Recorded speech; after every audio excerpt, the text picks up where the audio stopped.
Eh bien, voici les podcasts de Dadili. Aujourd'hui, nous allons parler de spiritualité. Car il fut un temps où les révolutions avaient lieu parce que les gens avaient faim. Aujourd'hui, si malheureusement certaines personnes ne mangent pas à leur faim et que d'autres s'en foutent, tous les jours, la majorité des gens ont faim. Faim d'honnêteté, faim de vérité, faim de loyauté, de transparence, d'engagement, d'intégrité, d'altruisme, de solidarité, de respect, de toutes ces valeurs humanistes qui donnent une véritable dimension à l'être. Ce ne sont plus seulement les ventres qui sont vides, ce sont les cœurs, les esprits, les pensées, les âmes. La révolution en cours, parce que nous sommes dans une révolution, même si dans certains pays on ne la voit pas, la révolution en cours est celle des cœurs, des âmes, des esprits et des consciences, que seuls des êtres humanistes, créateurs, spontanés de richesses, de ces richesses de la vie, et qui agissent en symbiose, seuls ces êtres-là réussiront dans les temps à venir.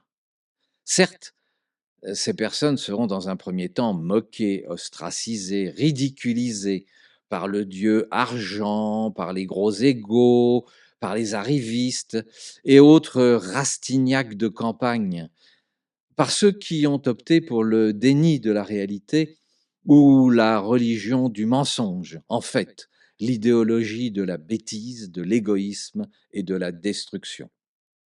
Puis, évidemment, lorsque tout basculera, parce que ça va basculer, il suffit de relire l'histoire, lorsque la réalité sera en pleine lumière, comme à chaque fois dans l'histoire, les bannis, les exclus, les moqués de la première heure, ceux qui furent traités d'utopiques, deviendront sans doute, peut-être, des modèles, des exemples à suivre. En tous des cas, des personnes qui seront inspirantes. Même si les panthéons de la consommation honorent parfois les traîtres et les renégats, le temps éclaire les braves et les cœurs des humains vibrent des histoires discrètes, voire secrètes, qui ont fécondé la paix, engendré, créé des richesses en osant le partage, en osant le respect, l'échange, la créativité, la rencontre avec l'autre.